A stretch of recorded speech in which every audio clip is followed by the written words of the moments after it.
웰컴 가스 펄슨 함께하는 5분 성경 묵상 성경 인물편. 바울은 신약 성경 27권 중에서도 절반을 쓸 정도로 쓰임받은 사도입니다.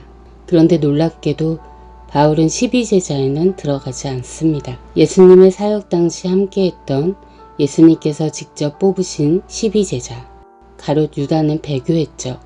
때문에 11제자가 남았고 11제자는 예수님의 승천 이후 마띠아라는 한 명을 더 뽑아 12명을 다시 채웁니다. 그러나 어쩌면 하나님의 12번째 제자는 바울이 아니었을까요?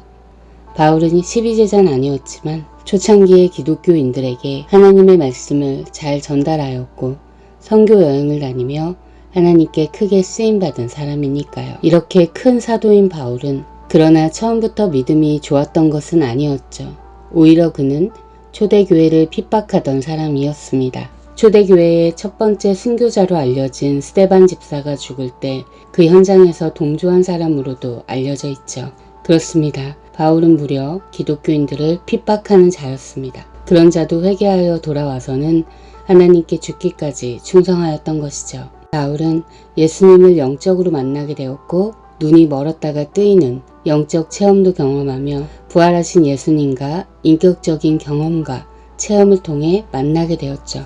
바울이 길을 가다가 다메섹에 가까이 이르더니 호련히 하늘로부터 빛이 그를 둘러 비추는지라. 땅에 엎드려져 들음에 소리가 있어 이르시되 사울아 사울아 네가 어찌하여 나를 박해하느냐 하시거늘 대답하되 주여 누구시니이까 나는 네가 박해하는 예수라. 예수님은 2000년 전에 저 이스라엘 땅에 직접 인간의 몸으로 오셨습니다. 약 33년을 이 땅에 인간으로서 살아가시면서 예수님을 직접 보고 만난 12제자들 그리고 초대교회 성도들이 있었겠죠. 그러나 부활 후 이 땅에서 다시 40일간 머무시고 예수님은 승천하셔서 하나님의 우편으로 올라가셨습니다. 그때부터 우리는 예수님을 직접 눈으로 보지는 못하죠. 바울처럼요. 그러나 바울이 영적인 체험으로 예수님을 인격적으로 만났습니다. 우리 그리스도인들은 또한 이렇듯 예수님을 인격적으로 만나야 합니다. 눈에 보이지 않지만 우리를 살게 하는 산소처럼 눈에 보이지 않는 하나님은 우리의 영을 살리시고 숨쉬게 하십니다. 하나님은 인격적이신 존재이시기에 우리와 소통하실 수 있고 사랑이라는 감정도 나눌 수 있는 것이죠. 머리로만 알고 이해하는 것은 나의 신념입니다. 우리의 믿음은 나의 신념과는 다른 것이죠.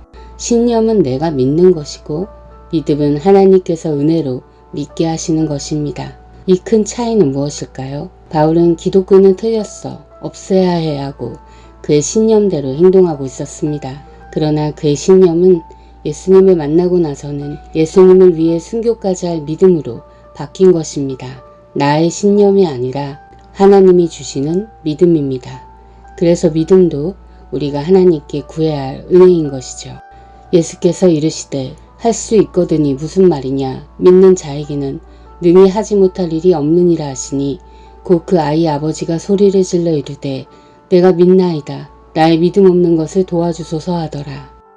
바울에게 믿음을 주신 예수님, 자신의 신념을 버리고 하나님의 믿음을 붙잡아 순종한 바울같이 우리는 우리의 믿음 없음을 도와주시는 예수님을 믿고 따라야 합니다. 우리도 이들처럼 그 믿음으로 살아가야 함을 깨닫습니다. 우리는 하나님의 사람, 하나님의 사람들이니까요. 기도하겠습니다. 하나님 아버지, 하나님께서 자신의 신념대로 살던 바울을 직접 인격적으로 만나주시어 믿음을 주셨습니다. 그 믿음대로 살아간 바울처럼 우리에게도 인격적으로 교제해 주시고 소통하여 주시옵소서. 감사드리며 예수 그리스도의 이름으로 기도드립니다. 아멘.